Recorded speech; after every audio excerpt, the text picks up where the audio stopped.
أعوذ بالله من الشيطان الرجيم. بسم الله الرحمن الرحيم. الحمد لله رب العالمين، والعاقبة للمتقين، ولا عدوان إلا على الظالمين. اللهم صل وسلم وبارك على الرحمة المهداة والنعمة المسداة سيدنا وحبيبنا وقدوتنا محمد صلى الله عليه وآله وسلم تسليما كثيرا، عدد خلقك ورضا نفسك وزينة عرشك ومداد كلماتك، ملء السماوات والأرض وما فيهما وما بينهما، وملء ما شئت من شيء بعد. Alhamdulillah, on va essayer d'aller un peu vite aujourd'hui parce que il y a beaucoup de propos par rapport à ce qu'on va commencer, mais je pense qu'on va le finir prochainement. Allez.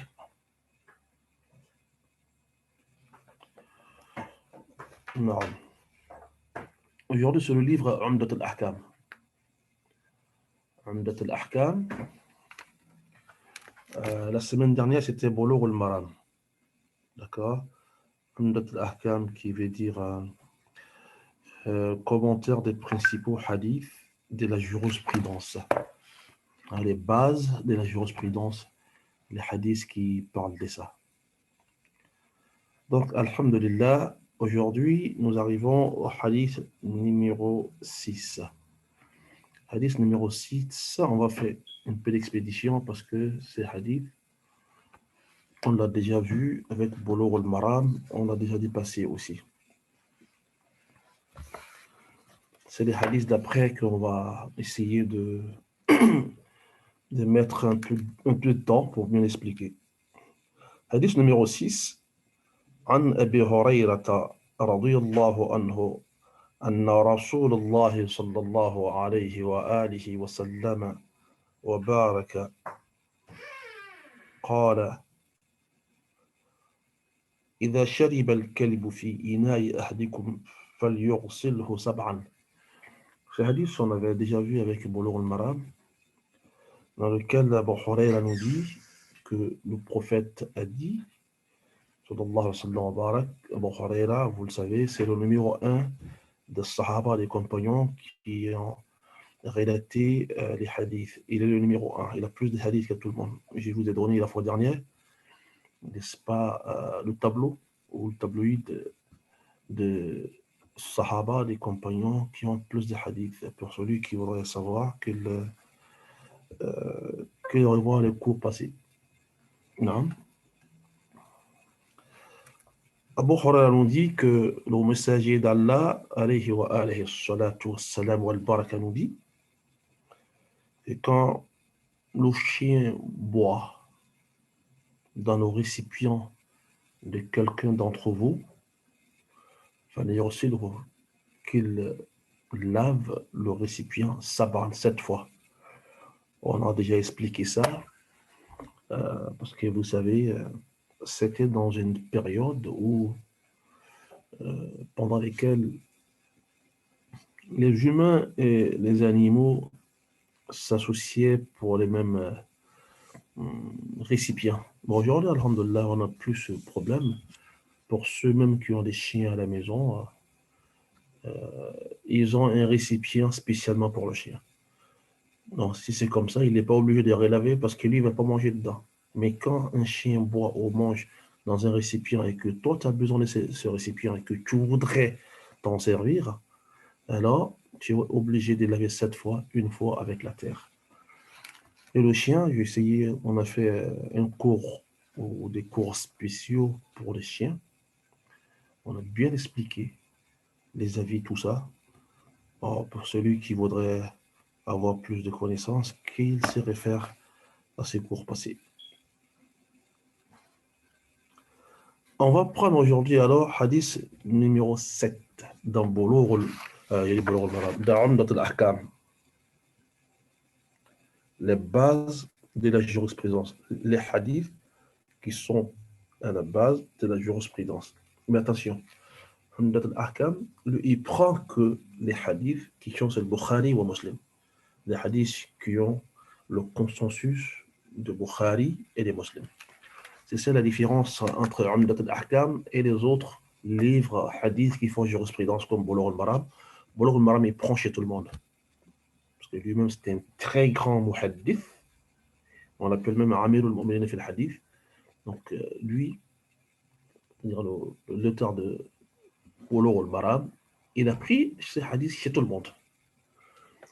Par contre, Umdat al-Ahkam, lui, il a voulu faire des hadiths uniquement Bukhari Muslim, muttafaqun alayh, muttafaqun alayh, muttafaqun alayh.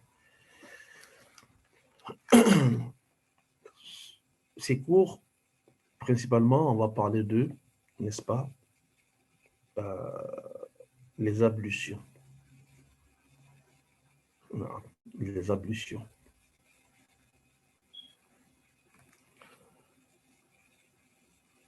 عن عمران مولى عثمان ابن عفان أنه رأى عثمان دع بوضوء فأفرغ على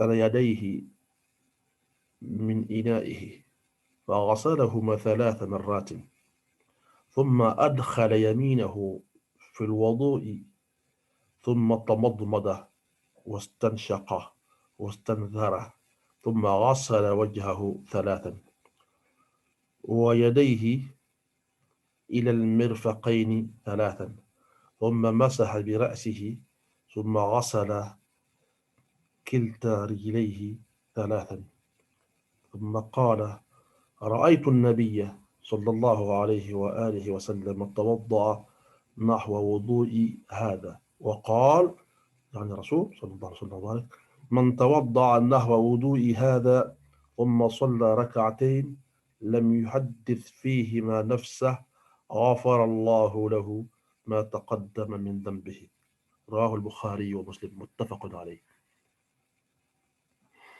Dans le texte des hadiths, Humran, le serviteur de Othman ibn Affan, Othman ibn Affan, tout le monde le connaît, hein? Donc il avait un esclave qu'il a affranchi, mais qui est resté avec lui. Humran était un esclave d'Othman, que Othman l'a affranchi, mais il est resté avec Othman. Il dit,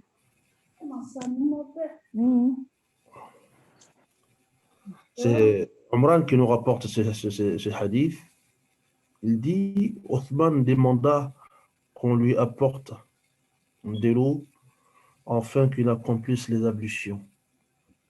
D'accord?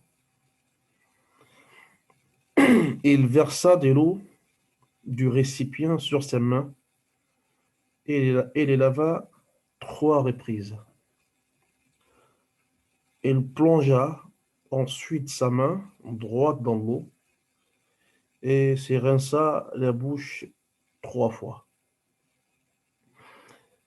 Il en introduit dans son nez, puis la recracha également 3 reprises. Il se lava ensuite le visage et les mains jusqu'au coude par 3 fois. Il se frotta la tête avec ses mains humides et lava ses pieds à 3 reprises. Et dit, j'ai vu le prophète Mohammed sallallahu alayhi wa sallam accomplir les ablutions telles que je les ai faites. Et il dit ensuite, il dit alors, celui qui accomplit les ablutions comme vous me l'avez vu faire, puis accomplit 2 unités de prière, des rakats, sans être distrait pendant, verra ses péchés précédents pardonnés par Allah. Le hadith a fait le consensus de Bukhari au Muslim. Aujourd'hui, principalement, on va parler de l'ablution. Quand on va dans le Coran, Surat al-Ma'ida, la table servie, Surat numéro 5, si je ne me trompe pas, Al-Fatiha, Al-Baqarah, Al-Imran, Nisa, Al-Maïda, surat numéro 5, verset numéro 6. Allah va nous dire, ô vous qui avez cru, si vous vous levez pour aller accomplir la prière, il faut commencer d'abord par les ablutions. Allah ne va pas tout dire dans ce verset. Faghsilu wujuhakum, lavez-vous le visage, wa aydiyakum ila al-marafiq, et vos mains jusqu'au coude, et essuyez-vous les cheveux, la tête, parce que le Coran dit, essuyez-vous la tête, allez, essuyez-vous la tête, c'est ce que le Coran dit, et lavez-vous les pieds. Ça, c'est la petite ablution. Ça n'a rien à voir avec le ghusl. Le ghusl, c'est la janaba. D'accord? Alors, chers musulmans, quand Allah instaure ça dans le Coran, ça veut dire que les ablutions deviennent une obligation avant de faire la prière. Il a bien dit, quand vous vous levez pour aller faire la prière, il a qumtum ila as-salah. Précédez d'abord par les ablutions. Et ce hadith d'Osman qui est avec nous ici, qui est un hadith authentique, au premier degré de l'authenticité des hadiths en islam, quand Bukhari et Muslim sont d'accord. D'accord? Donc, c'est un hadith qui a fait le consensus de Bukhari et Muslim. Donc, chers musulmans.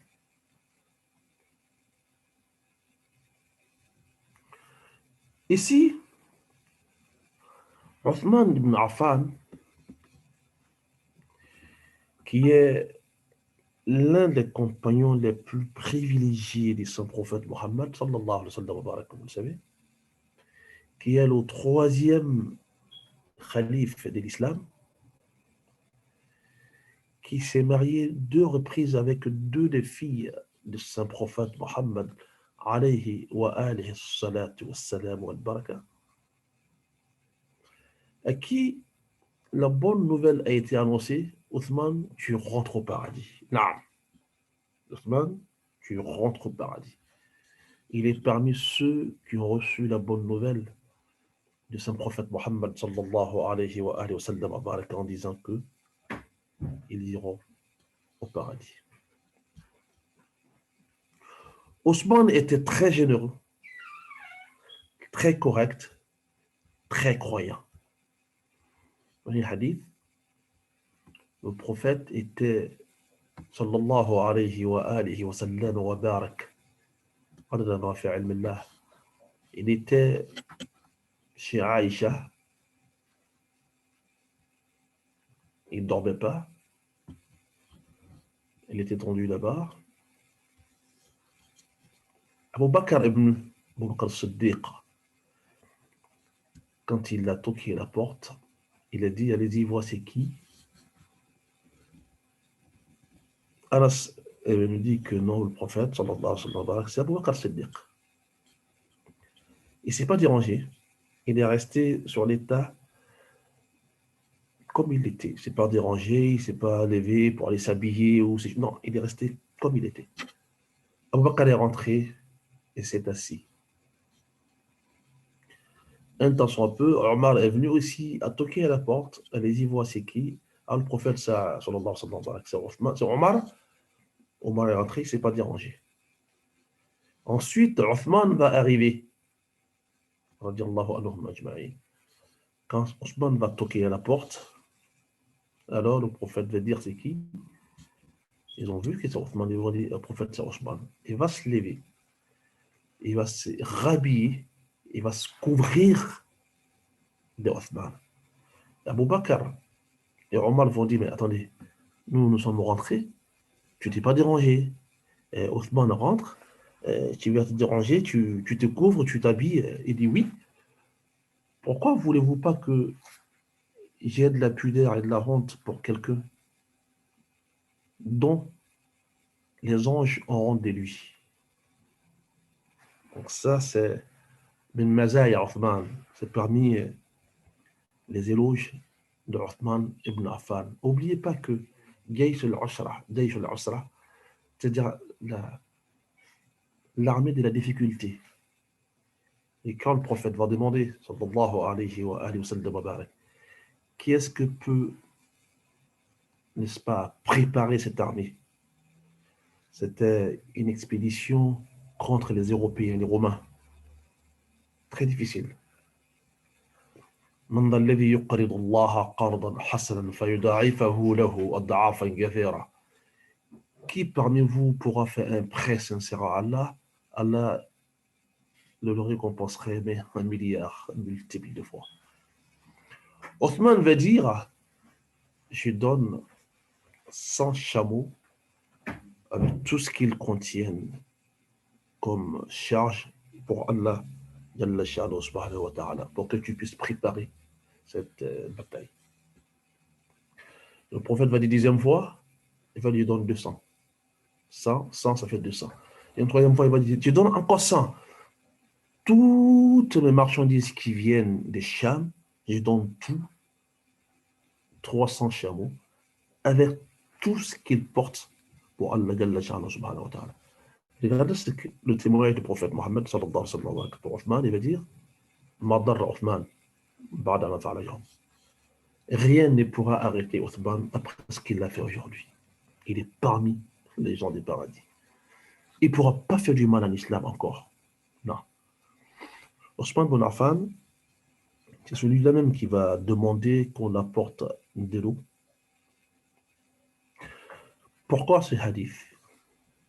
Et toujours on aime dire la cause par laquelle les hadiths sont arrivés, pour que nous sachions pourquoi le hadith est arrivé. Othman bin Affan, vous savez il était calife, le 3e. Le premier calife, c'est le calife, celui qui a remplacé le prophète Mohammed. Le premier calife, c'était Abu Bakr as-Siddiq, qui a pris la place du prophète Mohammed, alayhi wa salatu wa salam wa al-baraka. Après Abu Bakr as-Siddiq, il y a Othman, il y a Omar qui est venu. Après Omar, il y a Othman. Othman voulant montrer comment les ablutions se font réellement. Parce que vous savez, quand tout le monde, ou beaucoup de gens, ont commencé à embrasser l'islam, se convertir, il y a eu beaucoup de mélange en islam. Parce que les nouvelles arrivants ne maîtrisaient pas bien l'islam. Ce n'est pas de leur faute. Ils viennent d'arriver. Donc il fallait alors que ceux qui vécurent avec Ar-Rahmat al-Muhda, avec la miséricorde incarnée, avec l'homme, avec le plus grand H, Sayyidina Muhammad sallallahu alayhi wa sallam, il a fallu un moment que ceux-là nous montrent la religion qu'a léguée Sayyidina Muhammad sallallahu alayhi wa sallam. Raison pour laquelle Othman, ici, il va demander qu'on apporte de l'eau dans un récipient. Vous savez, ce n'est pas comme maintenant où on a des brouillards bien fermés. Non, c'était des récipients, pour ceux qui connaissent un peu le Sahara, dans un petit seau ouvert. C'était des récipients ainsi. Othman, on va l'apporter ce récipient. Toujours, il va démontrer comment, parce qu'il a vu le prophète Mohammed, alayhi wa alihi salatu wa salam wa al-baraka, en train de faire les ablutions. Ce n'est pas une invention de lui-même. Il l'a vu faire. Il ne va pas plonger sa main directement dans le récipient. Là. Qu'est-ce qu'il va faire? Il va pencher un peu quand on va l'apporter. Il verse d'abord de l'eau sur sa main pour le laver 3 fois. Pourquoi? Parce que le récipient était ouvert. D'accord? Montrant comment fait le prophète Mohammed sallallahu alayhi wa sallam. Et il ne plongeait jamais sa main directement dans un récipient ouvert. Toujours, il penchait le récipient pour laver sa main 3 fois, bien propre, avant de les plonger ou de la plonger dans l'eau maintenant. C'est ce qu'a fait Othman ibn Affan, radiyallahu anhu wa arda. Je vous ai expliqué un peu la fois dernière son assassinat Qu'est-ce qu'a fait l'islam? La page noire de l'islam commence par l'assassinat de Othman ibn Affan. Quand une partie des musulmans ne sera plus d'accord avec lui et qui vont venir envahir Médine, qui vont encercler Médine pendant un moment jusqu'à ce que des Médinois commencent à être affamés. Une histoire très triste. Ils vont finir par escalader chez lui et aller l'assassiner. Il est en train de lire le Coran. Et ses sangs vont verser sur un verset coranique qui veut dire Allah, Allah te vengera sur eux. Non. Ils vont l'assassiner, ils vont assassiner sa femme aussi qui était avec lui. Donc, l'assassinat de Othman ouvre une grande porte d'instabilité dans l'islam. C'est Othman, c'est lui qui va appeler, c'est lui qui va demander à ce qu'on ramène un récipient d'eau pour faire l'ablution, ou les ablutions qu'il a vu faire le prophète Mohammed sallallahu alayhi wa sallam. Alors, il déverse d'abord de l'eau sur sa main 3 fois. Ensuite, il met de l'eau dans sa bouche et rince la bouche. Après, il recrache 3 fois. Ensuite, il prend de l'eau, il fait une inspiration et respiration. Il fait rentrer de l'eau par ses narines, après il les ressort. Pas trop fort parce que ça peut te faire du mal. 3 fois. Ensuite, il lave le visage complet. Même si vous êtes barbu, vous le mouillez, hein, d'accord? De l'autre côté de l'oreille jusqu'à l'autre côté, et du front jusqu'au menton.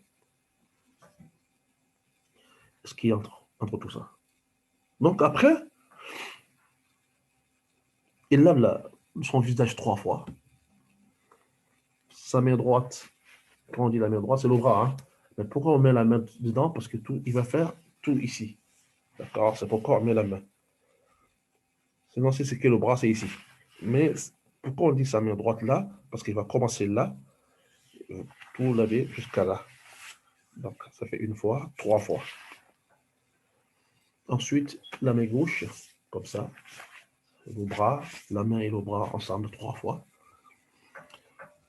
Ensuite, la tête.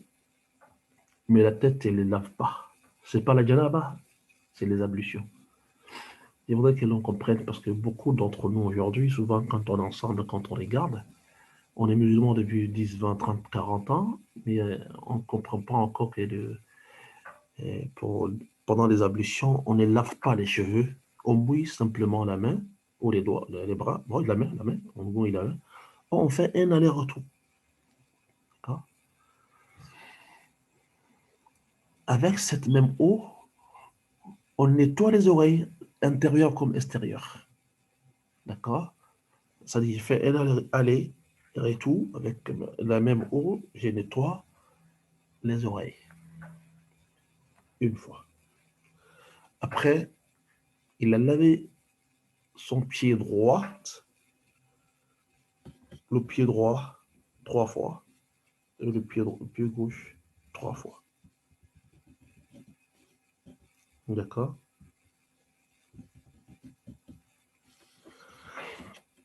Après, Ousmane dit, j'ai vu le prophète sallallahu alayhi wa sallam faire les ablutions ainsi. Et quand il a fini, c'est-à-dire le prophète, là Ousmane parle du prophète Mohammed alayhi wa sallam. Il nous relate comme il l'a vu le messager d'Allah en train de faire les ablutions. Après, il dit, le prophète a dit, que c'est lui qui fait les ablutions ainsi, c'est-à-dire qu'il le fait proprement comme ça. Et après les ablutions, il fait 2 unités de rakat. Allah va le pardonner tous ses péchés précédents. Qui peut me dire, c'est une question, 2 unités de travail, 2 unités de prière, c'est-à-dire 2 rakats, après chaque ablution, après les ablutions. C'est une sunna qui est venue de quelqu'un. Ce n'était pas une sunna des prophètes Mohammed sallallahu alayhi wa sallam. c'est inséré par l'un des Sahaba et que ça correspond à l'acquiescement du prophète Mohammed sallallahu alayhi wa sallam. Qui peut me dire c'est qui? C'est quelqu'un qu'on est.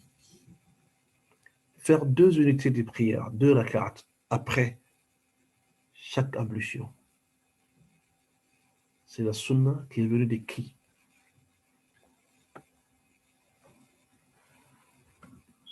Oui? Je vois quelqu'un a levé la main, non? Je crois que c'est Bilal. Bilal. Merci. C'est qui a répondu là? Ismaël, Monsieur le Président. Ah, monsieur le président, d'accord. Je suis en garde à vous, monsieur le président. Oui, oui. Merci beaucoup. Ismaël, c'est la sunna de Bilal ibn Rabah. Alhamdulillah, c'est une fierté. Le prophète, quand il est parti, quand il est parti pendant son voyage nocturne, comme vous le savez, c'était une nuit comme les autres, mais plein de miracles pour le prophète et pour nous. Quelque chose que l'on peut voir et revoir pendant des milliers d'années, Allah lui a montré ça dans un petit laps de temps, une petite période, pour montrer Allah sa puissance, sa suprématie sur les humains. Le prophète, sallallahu alayhi wa sallam, il va dire, j'ai entendu les pas de Bilal dans le paradis devant moi. C'est-à-dire, lui, le prophète qui était derrière, il entendait les pas de Bilal dans le paradis. Et quand il est revenu, il a dit à Bilal, mais qu'est-ce que tu fais de spécial que les autres ne font pas, qui t'a, n'est-ce pas, aussi donné ce rang très élevé, être parmi les premiers, oui, dis-le à haute voix, Bilal est parmi les premiers qui vont rentrer au paradis. Non, non. Ça, Bilal va dire, ah, prophète, moi je ne fais rien de spécial, rien de particulier, mais je suis sûr de quelque chose. À chaque fois, j'ai fait les ablutions, j'ai me débrouille, j'ai fait 2 rak'at pour Allah. Allahu Akbar. Et le prophète va accepter cette sunna qui sera recommandée à tout le monde. Non, cher musulman.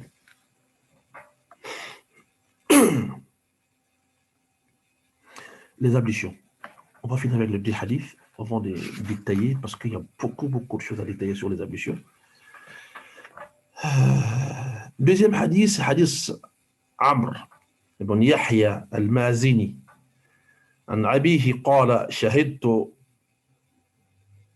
عمرو ابن أبي الحسن سأل عبد الله بن زيد عن وضوء النبي صلى الله عليه وسلم صلى الله عليه وآله وسلم وبارك فدعا بتور من ماء فتوضأ لهم وضوء النبي صلى الله عليه وآله وسلم فأكفى على يديه بالتور فغسل يديه. C'est, on va dire, copier-coller de ce qu'a fait Othman, sauf que lui, il y a un seul endroit, ça c'est un autre Sahaba, hein, ça n'a rien à faire avec Othman. Donc c'est pourquoi on dit la manière de faire les ablutions sont une manière mutawatir. C'est pas les hadiths unitaires. Il y a beaucoup de Sahaba qui ont vu le prophète en train de faire, sallallahu alayhi wa sallam, qui nous a relaté pareil. Donc, les hadiths nous montrent un fait qui est consensuel. D'accord? C'est Amr ibn Yahya va nous dire, j'ai vu mon père qui a été approché par d'autres pour lui demander de faire la prière, de faire les ablutions du prophète Mohammed, sallallahu alayhi wa sallam. Il a demandé comme Osman, est-ce qu'on nous ramène un récipient d'eau pour qu'ils les apprennent comment le prophète faisait les ablutions, sallallahu alayhi wa sallam. Alors, il va commencer toujours par laver la main 3 fois, hein, en déversant de l'eau sur sa main. Jamais plonger dedans parce que le prophète n'a pas fait ainsi. Non, non. Et après, il va faire entrer sa main droite, il va se rincer la bouche, euh, le nez ou la narine si vous voulez. Il rince ça très bien, en inspirant un peu, après en rejetant. 3 fois, tout, 3 fois, 3 fois, 3 fois, jusqu'à ce qu'il va arriver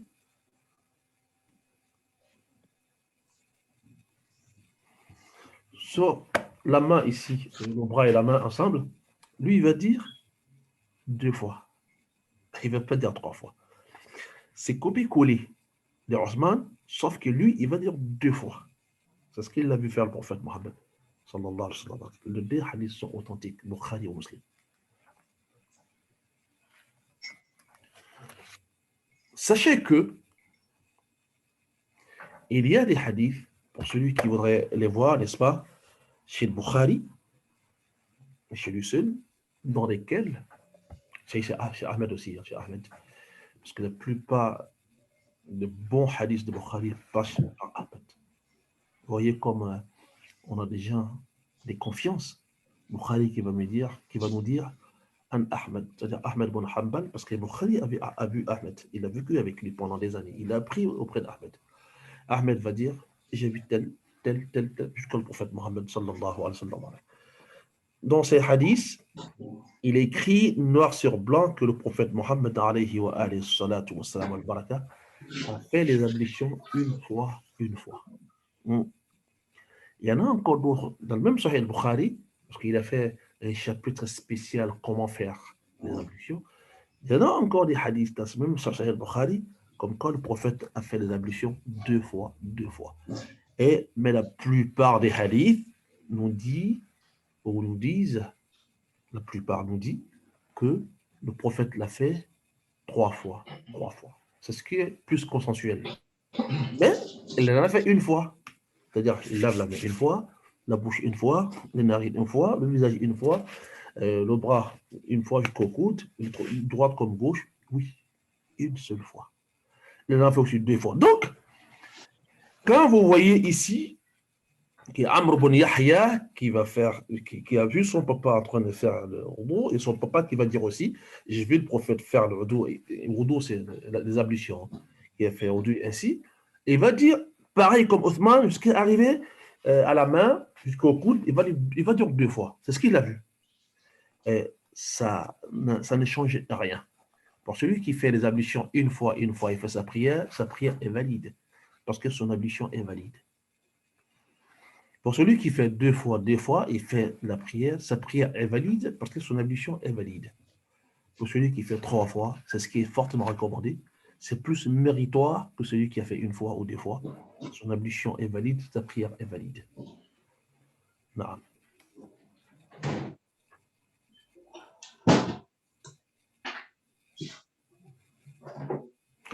En ce qui concerne la tête, lui, dans le hadith d'Amr ibn Yahya, il va dire quoi?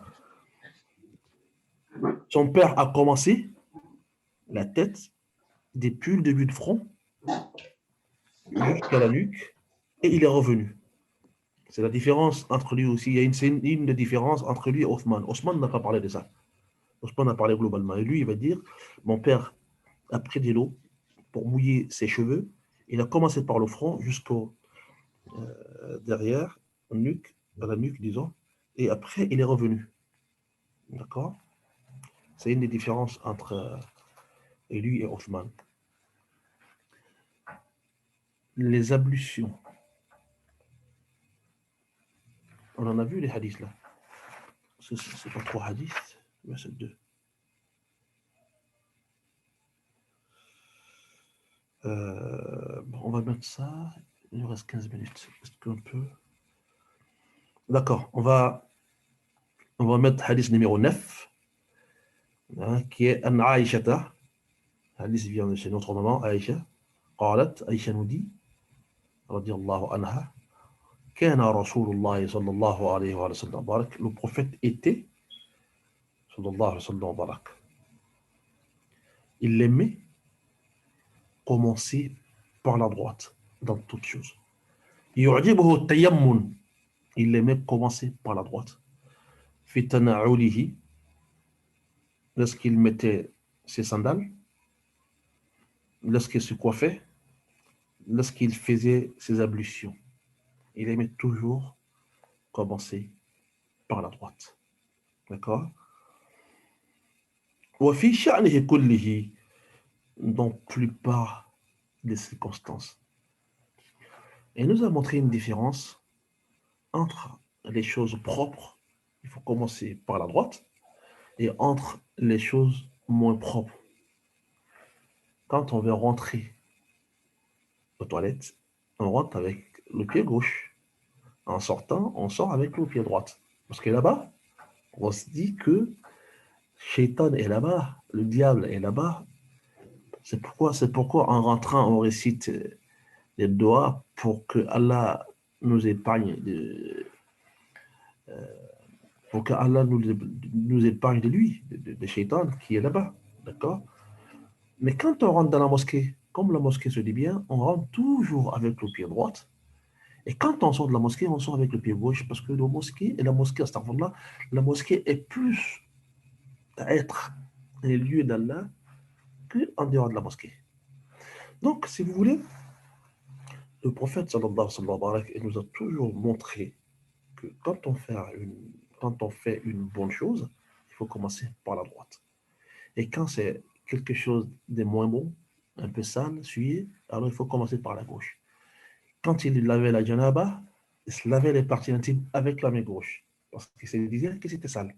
Donc pour enlever la saleté, c'était avec la main gauche. Et quand il partait pour ses besoins, quand il voulait se purifier aussi, il faisait avec la main gauche. C'est la main gauche qui prenait l'eau ou le pierre pour la purification. D'accord? Là-bas, c'est pas la main droite. Donc, maintenant,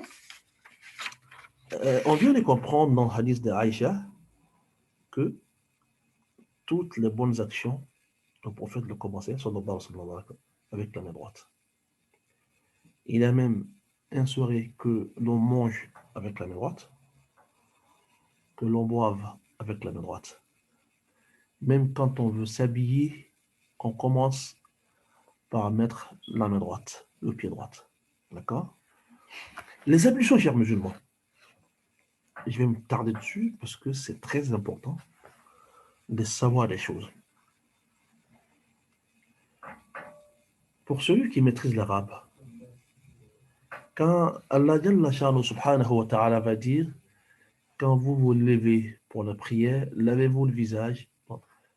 Vous allez voir que la moitié de ce qu'on fait n'est pas cité dans le verset. Il a commencé à laver-vous le visage et la main jusqu'au coude. Essuyez-vous la tête et lavez-vous les pieds. Lavez-vous les pieds, ça, il y a eu une discussion cruciale entre les sunnites et les chiites. C'est le premier point que je vais essayer de traiter aujourd'hui. Si on n'a pas eu le temps de tout traiter, c'est pas grave. Les jours à venir, on va reprendre dans le wudu, les ablutions.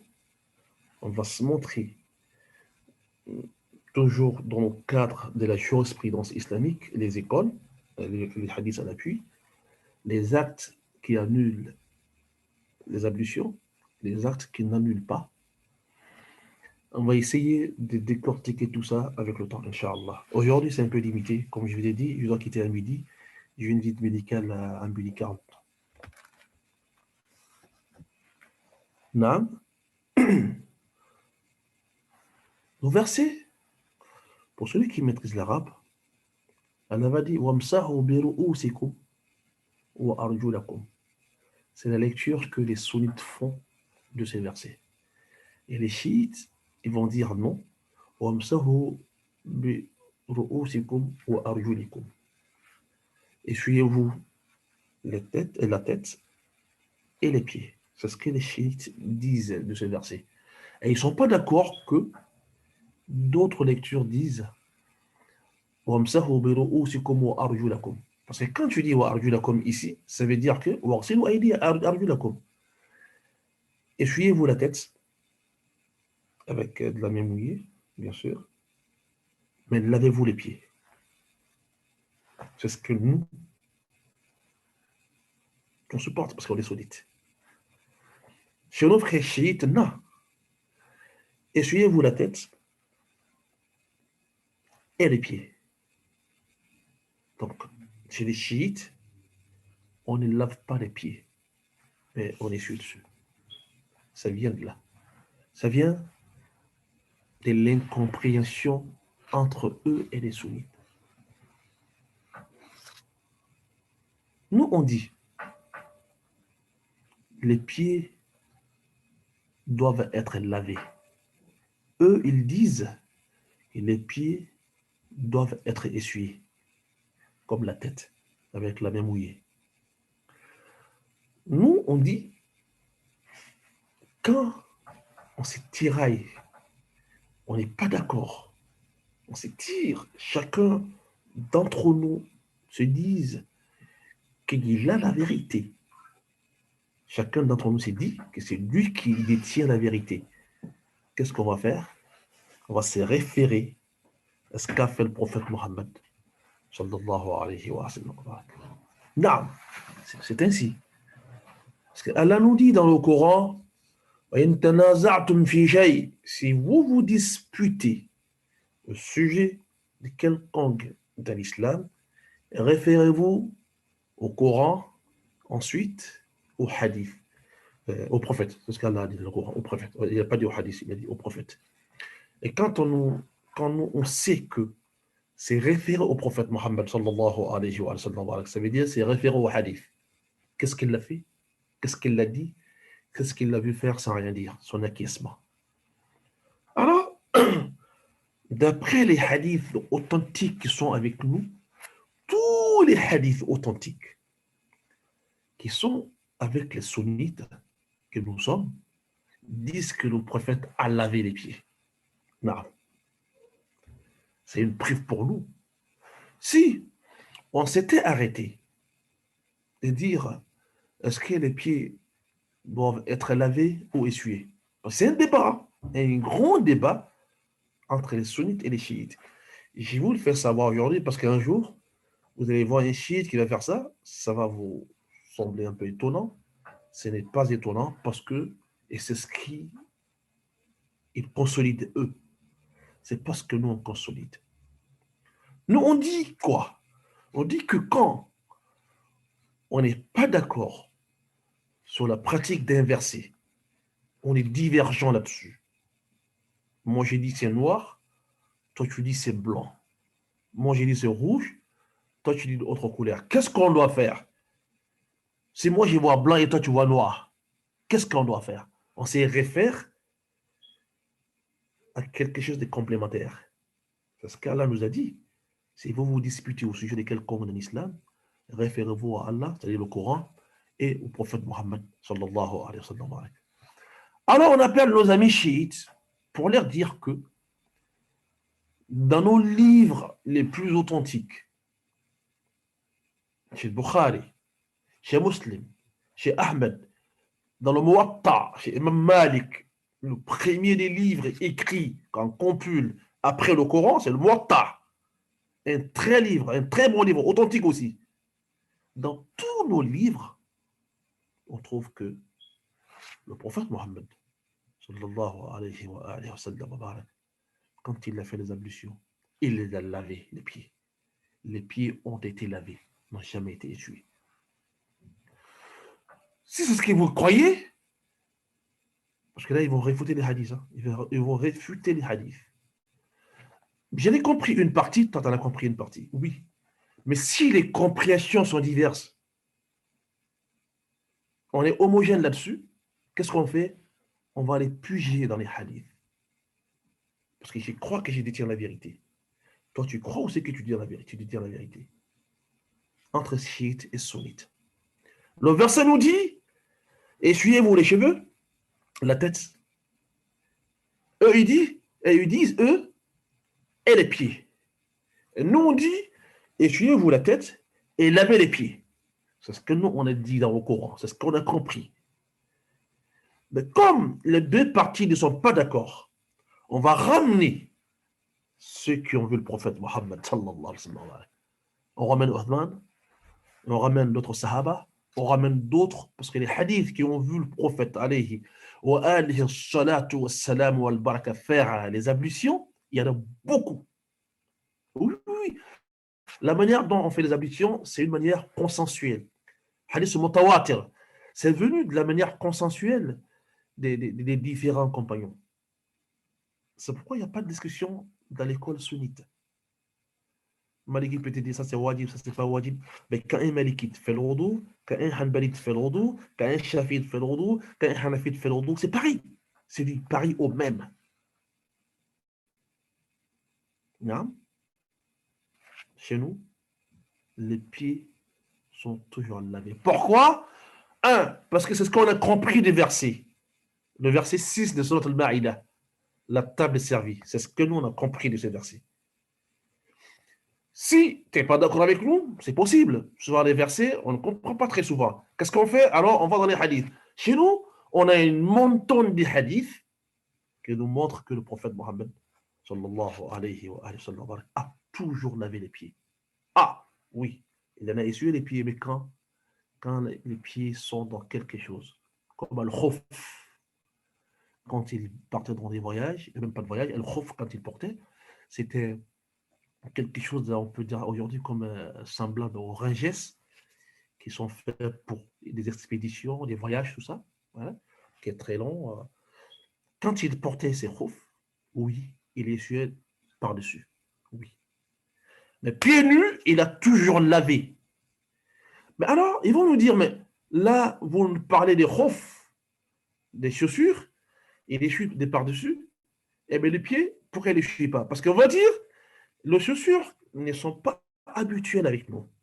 Nous, en général, à 99,99%, on enlève les chaussures pour faire la prière.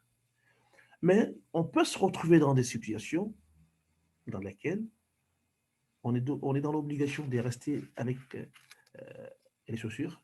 Alors, l'islam a autorisé à ce qu'on fasse un massage là-dessus. Ça ne peut pas remplacer le jugement réel. Ici, là. Le jugement réel, c'est quoi? C'est de laver les pieds. Oui.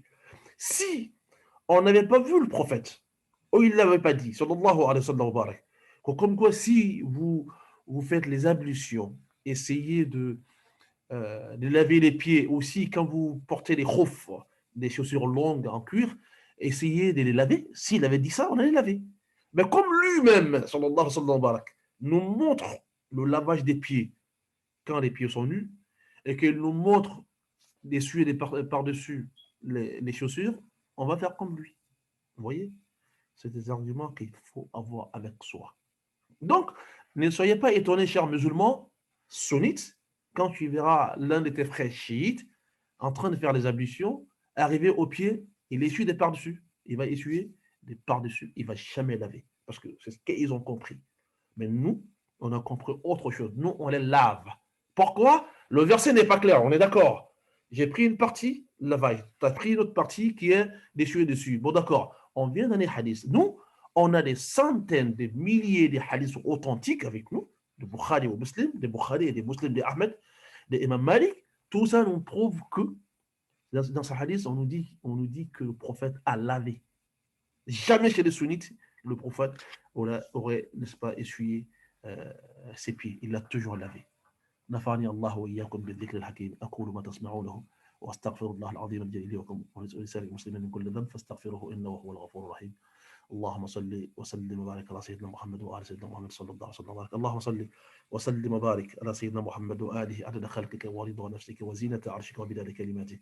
اللهم صل وسلم وبارك على سيدنا محمد وآله عدد خلقك ورضا نفسك وزينة عرشك وبداد كلماتك ملء السماوات والأرض وملء ما فيهما وملء ما بينهما وملء ما شئت من شيء بعد. أهل الثناء والمجد أحق ما قاله العبد وكلنا لك عبد. اللهم إنك عفو تحب العفو فاعف عنا. اللهم اغفر لنا ذنوبنا كلها دقها وجلها وأولها وآخرها وعلانيتها وسرها برحمتك وجودك وكرمك يا أكرم الأكرمين. إن الله وملائكته يصلون على النبي يا أيها الذين آمنوا صلوا عليه وسلموا تسليما. اللهم صل وسلم وبارك على سيدنا محمد وآله دائما وأبدا وسرمدا والحمد لله رب العالمين. Inch'Allah, le samedi prochain, ça serait le hadith, le kitab de hadith, comme on appelle Riyad al-Salihin. Excusez-moi, aujourd'hui, je suis un peu pressé, comme je l'ai dit au début. Assalamu alaikum.